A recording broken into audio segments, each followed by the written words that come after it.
Coming up on Mavericks Today, we're going to take a look at 8 players that the Mavs could look to target in a trade to help bolster their bench.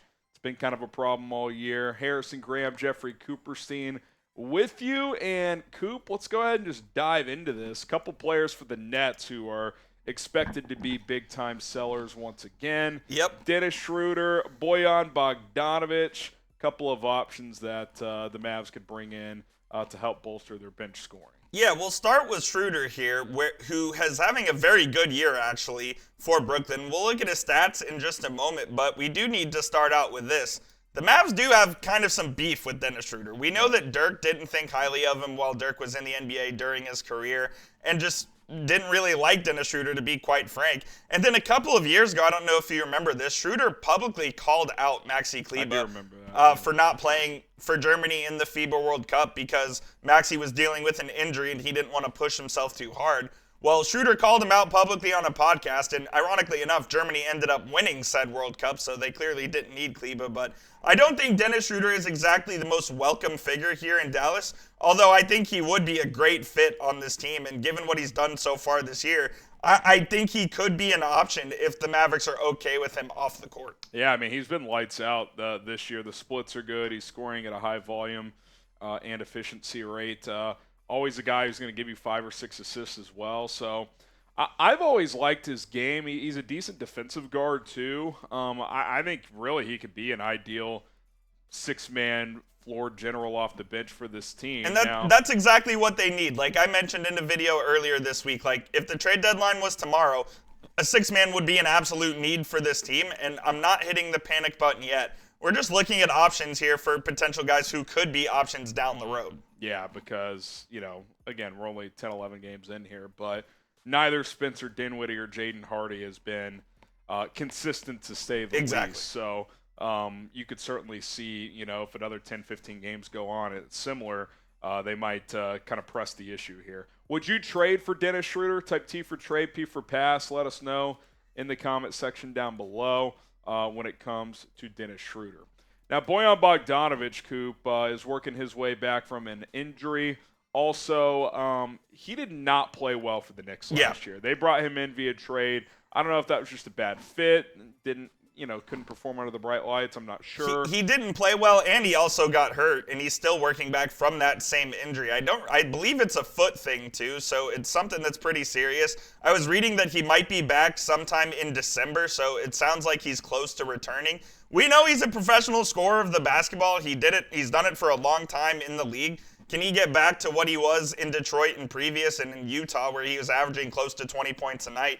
And some years even more than 20 points. I really like the player, but I definitely have concerns about the injury. I'm just concerned, too, he with the fact that he's older. The last time we saw him, he was not that good. He plays no defense, and this has not been a great defensive team to start this year. So if you got him, you'd have to be pretty convinced he could be a damn good scorer off the bench, and I think there's too many question marks. I think out of those 2 players in Brooklyn, I would rather have Schroder because he does give you that floor general ball handling, playmaking ability. But I get the issues, if you want to call it that, with bringing him in here. But Bogdanovic gives me pause. I just do worry with his age, the injury stuff, not playing well the last time we saw him.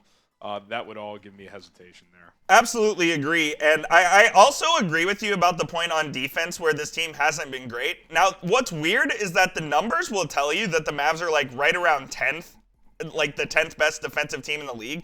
It just doesn't feel that way considering the way that they have lost these games down the stretch and they're 1-5 in the clutch. Maybe they're just not a good clutch defense. I don't know. Yeah. Whatever it is, I feel like they're giving up more points per game now.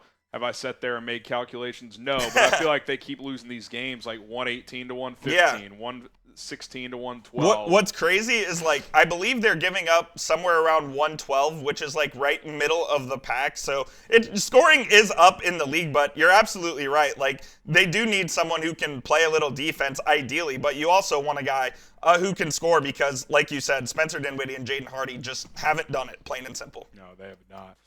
You take a look at a couple of guys in Toronto, Bruce Brown and Ochai Agbaji, a couple of players who can score a little bit. Brown, in particular, can give you some defense as well.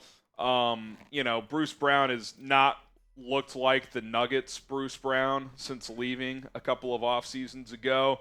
Agbaji's actually having a pretty good start to the year, Coop. So if you're looking for more scoring punch, he could be an interesting option. Yeah, Agbaji is definitely taking a step up. We're kind of looking for him to take a leap. I believe he's in the last year of his rookie contract as well, so he's finally getting some consistent playing time, and he's putting it together. He's an intriguing piece, but I wonder if he's one that Toronto wants to keep for the future, considering he's definitely on an upward trajectory. And we do know the Mavs have had interest in Bruce Brown before. When he left the Nuggets, the Mavs really did want him before he went to Indiana, and then obviously moved on to Toronto. So that's someone that the Mavs have looked at least, and they could revisit at the deadline.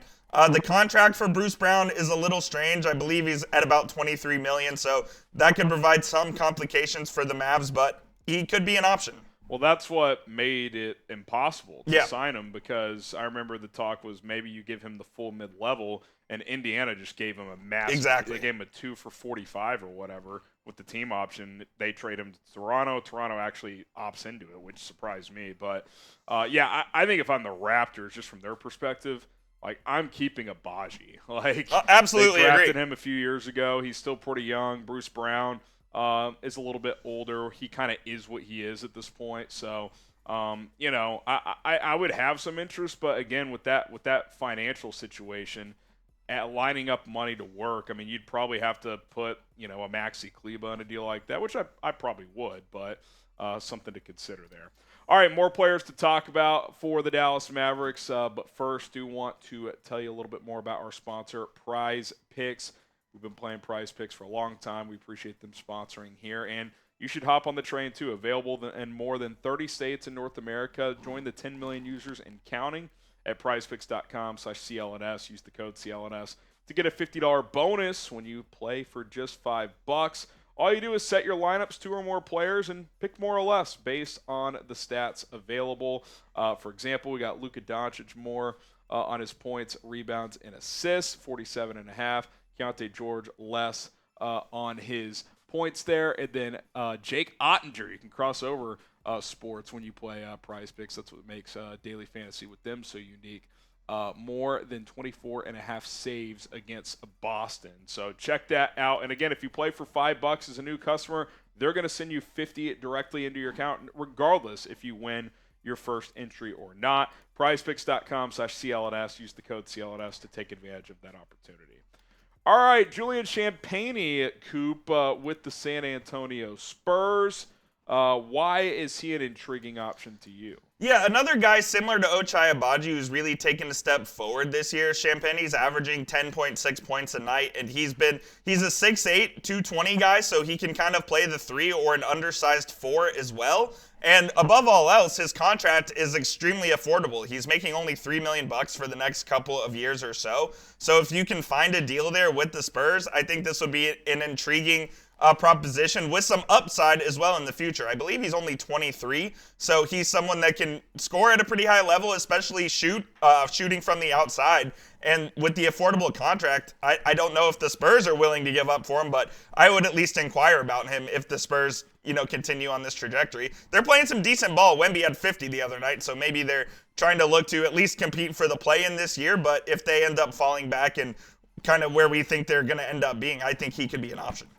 Yeah, I mean, we talked about it before the show started. The Mavs, they tried to improve their shooting this offseason, and obviously Clay's helped a little bit, but you haven't really gotten a lot of that off your bench. I mean, Quentin Grimes, I know he hit the big shot against the Warriors late. Quentin Grimes is shooting well. He just doesn't he's just not firmly in the rotation. Exactly. Now, is that a change that needs to be made? That's a different discussion. I've been saying that, right. But other than, even in your starting lineup, Kyrie's been fantastic. But Luka's not shooting the ball well from 3 right now. Washington's been hurt, but when he was in there, he wasn't shooting it well. He was horrible. Najee's played better recently, but his splits for the course of the season are way down. Yep. So they got to find some shooting. Now, obviously, you just hope some of these guys in a funk to start the year just play better. But if you're going to trade for somebody, someone that can space the floor and shoot would certainly be very nice. Now, Jordan Clarkson is not really going to help your efficiency, but he does know how to get buckets as a sixth man. He is a former sixth man of the year.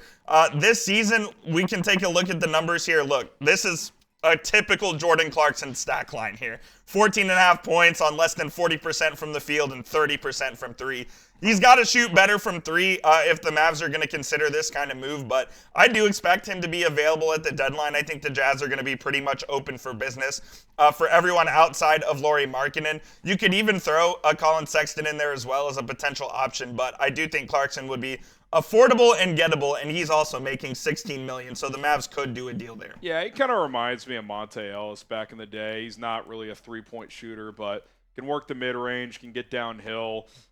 You hope those splits improve a little bit. I mean, can it be 42% from the field, 33 from three? I mean, doesn't sound great, but it's certainly better than what it is right now. I think he could be a guy that plays a similar role, 20, 25 minutes a game, 12 to 15 points off the bench. Just go score. I mean, that would be the role. And then a couple of interesting ones here, Coop. Ayo Dosunmu and Coby White, who I really like. A couple of young guards for the Bulls. I think the Bulls got to decide what they're going to do. I mean, what are you? In a perfect world, they would trade one or both of Zach LaVine and Nikola Vucevic and just completely reset for the future. I think they started that process by letting DeMar go, but they got to figure out who they are long term. And do both these guys on the same team really make sense? Because on a good team, I feel like Coby White's just a sixth man. Well, and Dosunmu is just a defensive guard on a good team. Dosunmu can't make a three to save his life. I mean, he was absolutely horrible in that game against the Mavs from long range. And the Bulls do kind of have a surplus there because you have those two guys in addition to Lonzo Ball and Josh Giddey. Yeah. So you kind of need to – I wouldn't say you don't need to trade one of them, but they have an odd man out situation here.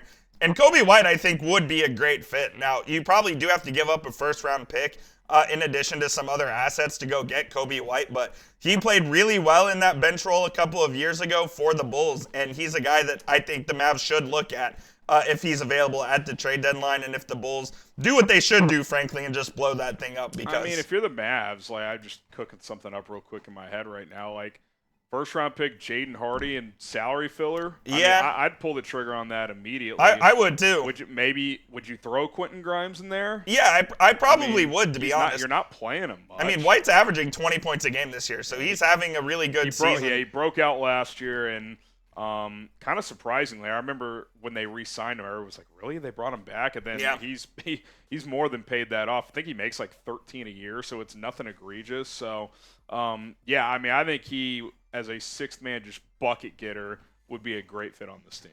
So there are some 8 names that we kind of identified as potential Mavericks trade targets down the road, but you guys let us know. Name someone you want the Mavs to trade for down in the comment section. If it's someone we mentioned, say that. If it's someone we didn't mention, drop that down in the comments as well, and maybe we'll talk about it on a future show. Yeah, and be sure to hit that subscribe button on the way out, and we'll see you guys next time.